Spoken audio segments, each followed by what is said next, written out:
ये हफ्तावार बाइबल का दरसीवाज Plainfield Christian Science Church Independent की जानब से है, जो न्यू जर्सी अमेरिका में वाक़ है। मज़ीद मालूमात के लिए आप हमारी वेबसाइट मुलाहिज़ा करें www.plainfieldcs.com। ये सबक 17 मई 2020 बरोज़ इतवार हफ्ता के इख्तिताम पर आपके मुताले की गर्ज से तैयार किया गया है। मज़मून फ़ानी और लाफ़ानी। सुनहरी मतन करंथियों। लेकिन जो कुछ हूँ खुदा के फजल से हूँ, और उसका फजल जो मुझ पर हुआ है वो बेफायदा नहीं हुआ। जवाबी मुताला। रोमियो। बस हम क्या कहें, क्या गुनाह करते रहें ताकि फजल ज्यादा हो? हरगिज नहीं। हम जो गुनाह के एतबार से मर गए, क्यों कर उसमें आइंदा को जिंदगी गुजारें। इसी तरह तुम भी अपने आप को गुनाह के एतबार से मुर्दा मगर खुदा के एतबार से मसीह यीशु में जिंदा समझो, और अपने अज़ा नाराज़गी के अज़ा होने के लिए गुनाह के हवाला ना किया करो, बल्कि अपने आप को मुर्दों में से जिंदा जानकर खुदा के हवाले करो, और अपने अज़ा रास्तबाजी के अज़ा होने के लिए खुदा के हवाला करो, इसलिए कि गुनाह का तुम पर इख्तियार होगा, क्योंकि तुम शरीयत के मातहत नहीं बल्कि फजल के मातहत हो। मगर अब गुनाह से आज़ाद और खुदा के गुलाम होकर तुमको अपना फल मिला, जिससे पाकीज़गी हासिल होती है, और इसका अंजाम हमेशा की जिंदगी है। दरसीवाज बाइबल में से इस्तस्ना। और खुदावंद तेरा खुदा तेरे और तेरी औलाद के दिल का खतना करेगा, ताकि तू खुदावंद अपने खुदा से अपने सारे दिल से और अपनी सारी जान से मोहब्बत रखे और जीता रहे। ज़बूर। ए सब उम्मतों ये सुनो, ए जहान के सब बाशिंदों कान लगाओ। क्या अदना, क्या आला, क्या अमीर, क्या फ़कीर, मेरे मुंह से हिकमत की बातें निकलेंगी, और मेरे दिल का ख्याल पुरखिर्द होगा। जो अपनी दौलत पर भरोसा रखते और अपने माल की कसरत पर फख्र करते हैं, उनमें से कोई किसी तरह अपने भाई का फिदिया नहीं दे सकता, ना खुदा को उसका मुआवजा दे सकता है, ताकि वो अब तक जीता रहे और कब्र को ना देखे। हिजकियल। और रूह ने मुझे उठा लिया, और मैंने अपने पीछे एक बड़ी कड़क आवाज सुनी, जो कहती थी कि खुदावंद का जलाल उसके मस्कन से मुबारक हो। और रूह मुझे उठाकर ले गई, सो मैं तलख दिल और गजबनाक होकर रवाना हुआ, और खुदावंद का हाथ मुझ पर गालिब था। और 7 दिन के बाद खुदावंद का कलाम मुझ पर नाजिल हुआ कि ए आदमजाद, मैंने तुझे बनी इसराइल का निगहबान मुकर्रर किया, बस तू मेरे मुंह का कलाम सुन और मेरी तरफ से इनको आगाह कर दे। लेकिन अगर तूने शरीर को आगाह कर दिया और वो अपनी रविश से बाज ना आया, तो वो अपनी बदकारी में मरेगा, और तूने अपनी जान को बचा लिया। लेकिन अगर तू इस रास्तबाज को आगाह कर दे ताकि वो गुनाह ना करे और वो गुनाह से बाज रहे, तो वो यकीनन जिएगा, इसलिए कि नसीहत पजीर हुआ और तूने अपनी जान बचा ली। मत्ती। उस वक्त यीशु ने भीड़ से और अपने शागिर्दों से ये बातें कहीं। फकी और फरीसी मूसा की गद्दी पर बैठे हैं, बस जो कुछ वो तुम्हें बताएं सब करो और मानो, लेकिन उनके से काम ना करो, क्योंकि वो कहते हैं और करते नहीं। वो ऐसे भारी बोझ जिनको उठाना मुश्किल है बांधकर लोगों के कंधों पर रखते हैं, मगर आप उनको उंगली से हिलाना भी नहीं चाहते। वो अपने सब काम लोगों को दिखाने के लिए करते हैं, क्योंकि वो अपने तावीज़ बड़े बनाते और अपने कपड़ों के किनारे चौड़े रखते हैं, और ज़ियाफ़तों और सदर नशीनी और इबादत खानों में आला दर्जा की कुर्सियां और बाजारों में सलाम और आदमियों से रबी कहलाना पसंद करते हैं। मगर तुम रबी ना कहलाओ, क्योंकि तुम्हारा उस्ताद एक ही है और तुम सब भाई हो। और ज़मीन पर किसी को अपना बाप न कहो, क्योंकि तुम्हारा बाप एक ही है जो आसमानी है। और ना तुम हादी कहलाओ, क्योंकि तुम्हारा हादी एक ही है, यानी मसीह। लेकिन जो तुम में बड़ा है वो तुम्हारा खादम बने, और जो कोई अपने आप को बड़ा बनाएगा वो छोटा किया जाएगा, और जो अपने आप को छोटा बनाएगा वो बड़ा किया जाएगा। ए रियाकार फकीरों और फरीसियों, तुम पर अफसोस कि आसमान की बादशाही लोगों पर बंद करते हो, क्योंकि ना तो आप दाखिल होते हो ना दाखिल होने देते हो। ए रियाकार फकीरों और फरीसियों, तुम पर अफसोस कि तुम बेवाओं के घरों को दबा बैठते हो और दिखावे के लिए नमाज को तूल देते हो। तुम्हें ज्यादा सजा होगी। मत्ती, मैं तुमसे सच कहता हूं कि महसूल लेने वाले और कसबियां तुमसे पहले खुदा की बादशाही में दाखिल होती हैं।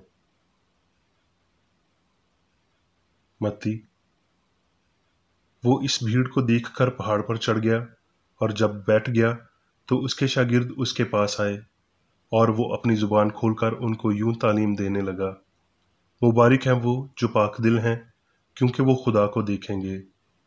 ये ना समझो कि मैं तौरात या नबियों की किताबों को मनसूख करने आया हूँ।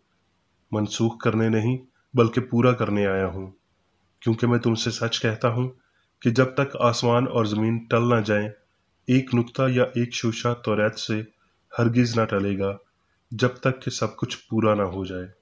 बस जो कोई इन छोटे से छोटे हुक्मों में से भी किसी को तोड़ेगा और यही आदमियों को सिखाएगा, तो वो आसमान की बादशाही में सबसे छोटा कहलाएगा। लेकिन जो उन पर अमल करेगा और उनकी तालीम देगा, वो आसमान की बादशाही में बड़ा कहलाएगा।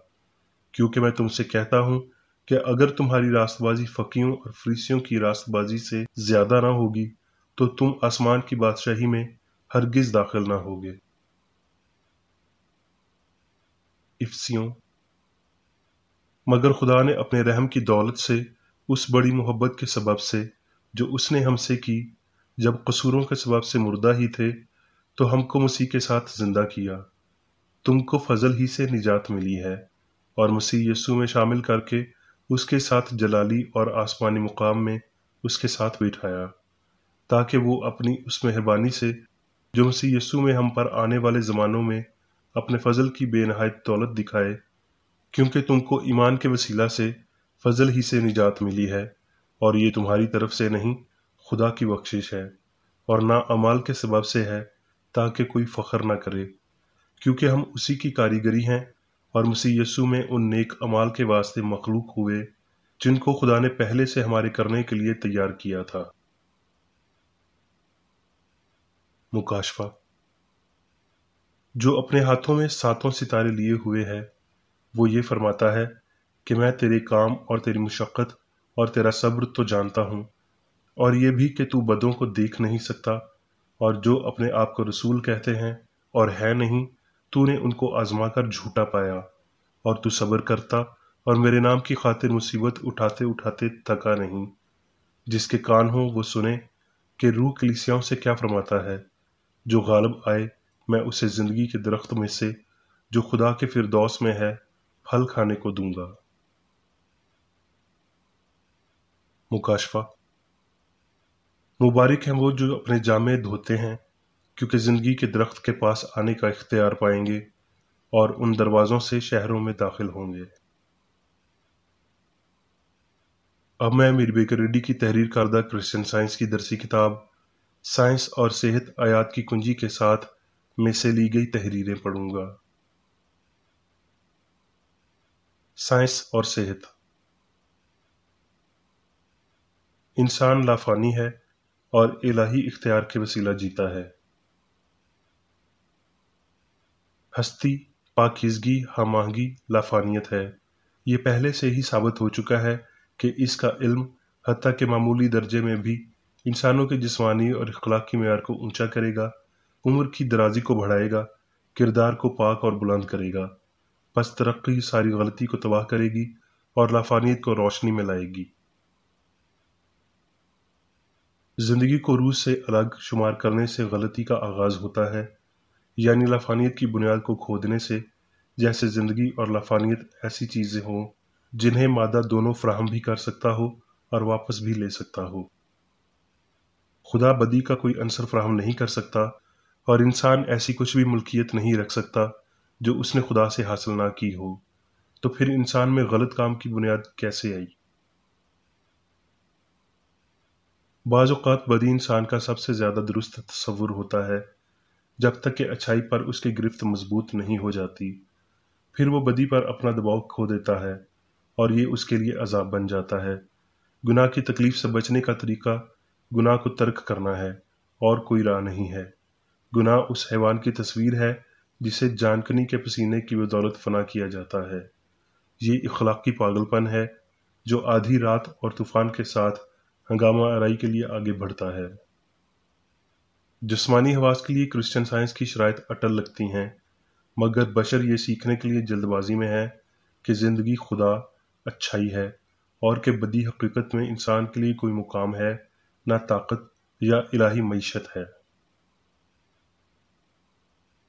جب ہم یہ یاد کرتے ہیں کہ روحانی عروج کے وسیلہ ہمارے خداوند یا مالک نے بیمار کو شفا دی، مردے کو زندہ کیا اور حتیٰ کہ ہواؤں اور لہروں کو اس کی تابعداری کرنے کا حکم دیا، تو یہ عام تصور کہ حیوانی فطرت کسی کردار کی قوت فراہم کر سکتی ہے نہایت مضحکہ خیز ہے۔ فضل اور سچائی دیگر سبھی ذرائع اور طریقہ کاروں سے زیادہ قوی ہے۔ بشر سمجھتے ہیں کہ وہ اچھائی کے بغیر زندہ رہ سکتے ہیں، جبکہ خدا اچھائی اور واحد حقیقی زندگی ہے۔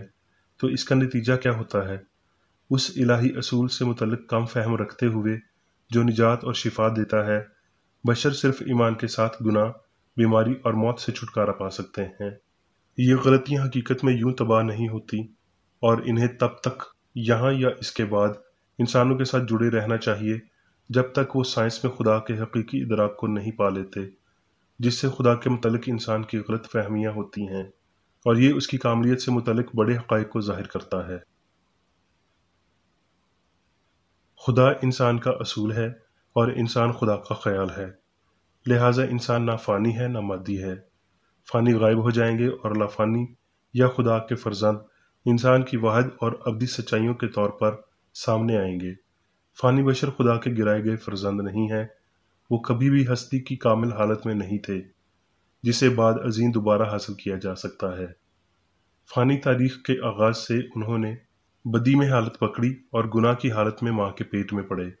آخر کار فانیت غیر فانیت کے باعث ہڑپ کر لی جاتی ہے۔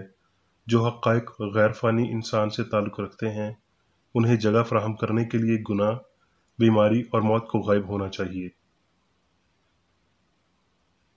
جیسے رومن غیر اقوام نے دیوتا سے متعلق روحانی تصور کو زیادہ تسلیم کیا، ویسے ہی ہمارے مادی نظریات روحانی خیالات کو قبول کریں گے، جب تک کہ متناہی لامتناہی کو، بیماری صحت کو، گناہ پاکیزگی کو جگہ فراہم نہیں کرتا، اور خدا کی بادشاہی جیسی آسمان پر ہے ویسی ہی زمین پر بھی ہو نہیں آ جاتی۔ تمام تندرستی، پاکیزگی اور لافانیت کی بنیاد اسی بڑی حقیقت میں ہے کہ خدا ہی واحد عقل ہے، اور اس عقل پر محض ایمان نہیں ہونا چاہیے بلکہ اسے سمجھا جانا چاہیے۔ سائنس کے وسیلہ گناہ سے چھٹکارا پانا، گناہ کو کسی فرضی سوچ یا حقیقت سے برہنہ کرنا، اور یہ کبھی تسلیم نہ کرنا ہے کہ گناہ میں کوئی ذہانت یا طاقت، درد یا خوشی پائی جاتی ہے۔ آپ غلطی کی حقیقت سے انکار کرتے ہوئے اس پر فتح پاتے ہیں۔ سائنس کی بدولت فانی عقل کے دعووں کی تباہی پورے انسانی خاندان کو برکت دیتی ہے، جس کے وسیلہ انسان گناہ اور فانیت سے فرار ہو سکتا ہے۔ تاہم ابتدا کی مانند یہ آزادی سائنسی طور پر نیکی اور بدی دونوں کی پہچان میں خود کو ظاہر نہیں کرتی، کیونکہ بدی غیر حقیقی ہے۔ دوسری جانب عقل کی سائنس مکمل طور پر کسی ادھورے، بے محل علم سے مختلف ہے، کیونکہ صرف اچھائی کے مقصد کے لیے کام کرتے ہوئے عقل کی سائنس خدا ہے اور الہی اصول کو ظاہر کرتی ہے۔ اچھائی کی حد لامتناہی خدا اور اس کا خیال ہے جو حاکم کل ہے، بدی فرضی جھوٹ ہے۔ لافانی عقل کی سچائیاں انسان کو قائم رکھتی ہیں اور یہ فانی عقل کی داستانیں تباہ کرتی ہیں، جس کے چمکیلے بھڑکیلے دعوے ایک نادان پروانے کی مانند اپنے ہی پر جلا کر راکھ ہو جاتے ہیں۔ حقیقت میں کوئی فانی عقل نہیں ہے اور نتیجتاً فانی خیال اور قوت ارادی کی کوئی منتقلی نہیں ہے۔ زندگی اور ہستی خدا کی ہیں۔ اس بات کا احساس کہ تمام خارجز آہنگی غیر واقعی ہے، انسانی تصور میں خیالات اور چیزوں کو ان کی اصلی روشنی کے ساتھ لاتا ہے، اور انہیں بہت خوبصورت اور لافانی طور پر پیش کرتا ہے۔ انسان میں ہم آہنگی اتنی ہی حقیقی اور لافانی ہوتی ہے جتنی موسیقی میں ہوتی ہے، مخالف غیر واقعی اور فانی ہے۔ اگر خدا کو واحد عقل اور زندگی تسلیم کیا جاتا ہے تو اس سے گناہ اور موت کے لیے کوئی بھی موقع میسر نہیں رہتا۔ جب ہم سائنس میں یہ سیکھ لیتے ہیں کہ ہم کامل کیسے بنیں جیسے ہمارا آسمانی باپ کامل ہے، تو سوچ جدید اور صحت مند راستوں کی جانب لافانی چیزوں کی فکر مندی کی طرف مڑ جاتی ہے، اور بشمول ہم آہنگ انسان کائنات کے اصول کی مادیت سے دور ہو جاتی ہے۔ سمجھ اور خود کی پاکیزگی ترقی کا ثبوت ہے۔ مبارک ہیں وہ جو پاک دل ہیں، کیونکہ وہ خدا کو دیکھیں گے۔ جب تک ہم آہنگی اور انسان کی لافانیت زیادہ واضح نہیں ہو جاتے، تب تک ہم خدا کا حقیقی تصور نہیں پا سکتے، اور بدن اس کی عکاسی کرے گا جو اس پر حکمرانی کرتا ہے، خواہ یہ سچائی ہو یا غلطی، سمجھ ہو یا عقیدہ، روح ہو یا مادہ۔ لہٰذا اس سے ملا رہ تو سلامت رہے گا۔ ہوشیار، سادہ اور چوکس رہیں۔ جو رستہ اس فہم کی جانب لے جاتا ہے کہ واحد خدا ہی زندگی ہے، وہ رستہ سیدھا اور تنگ ہے۔ یہ بدن کے ساتھ ایک جنگ ہے جس میں گناہ، بیماری اور موت پر ہمیں فتح پانی چاہیے، خواہ یہاں یا اس کے بعد، یقیناً اس سے قبل کہ ہم روح کے مقصد یا خدا میں زندگی حاصل کرنے تک پہنچ پائیں۔ جب انسان اس سائنس کو سمجھتا ہے تو یہ انسان کے لیے زندگی کا قانون بلکہ روح کا بلند قانون بن جائے گی، جو ہم آہنگی اور لافانیت کے وسیلہ مادی فہم پر غالب آتی ہے۔ اب میں میری بیکریڈی کی جانب سے چرچ مینول میں دیے گئے روزانہ کے 3 فرائض پڑھوں گا۔ روزمرہ کی دعا۔ اس چرچ کے ہر رکن کا یہ فرض ہے کہ ہر روز یہ دعا کرے: تیری بادشاہی آئے، الہی حق، زندگی اور محبت کی سلطنت مجھ میں قائم ہو، اور سب گناہ مجھ سے خارج ہو جائیں، اور تیرا کلام سب انسانوں کی محبت کو وافر کرے اور ان پر حکومت کرے۔ مقاصد اور اعمال کا ایک اصول۔ نہ کوئی مخالفت، نہ ہی کوئی محض ذاتی وابستگی مادری چرچ کے کسی رکن کے مقاصد یا اعمال پر اثر انداز ہونے چاہیے۔ سائنس میں صرف الہی محبت حکومت کرتی ہے، اور ایک مسیحی سائنسدان پاپ کو رد کرنے سے حقیقی بھائی چارے، خیرات پسندی اور معافی سے محبت کی شیریں آسائشوں کی عکاسی کرتا ہے۔ اس چرچ کے تمام اراکین کو سب گناہوں سے، غلط قسم کی پیشن گوئیوں، منصفیوں، مذمتوں، اصلاحوں، غلط تاثرات کو لینے اور غلط متاثر ہونے سے آزاد رہنے کے لیے روزانہ خیال رکھنا چاہیے اور دعا کرنی چاہیے۔ فرض کے لیے چوکسی۔ اس چرچ کے ہر رکن کا یہ فرض ہے کہ وہ ہر روز جارحانہ ذہنی آرا کے خلاف خود کو تیار رکھے، اور خدا، اپنے قائد اور انسانوں کے لیے اپنے فرائض کو نہ کبھی بھولے اور نہ کبھی نظر انداز کرے۔ اس کے کاموں کے باعث اس کا انصاف ہوگا، وہ بے قصور یا قصوروار ہوگا۔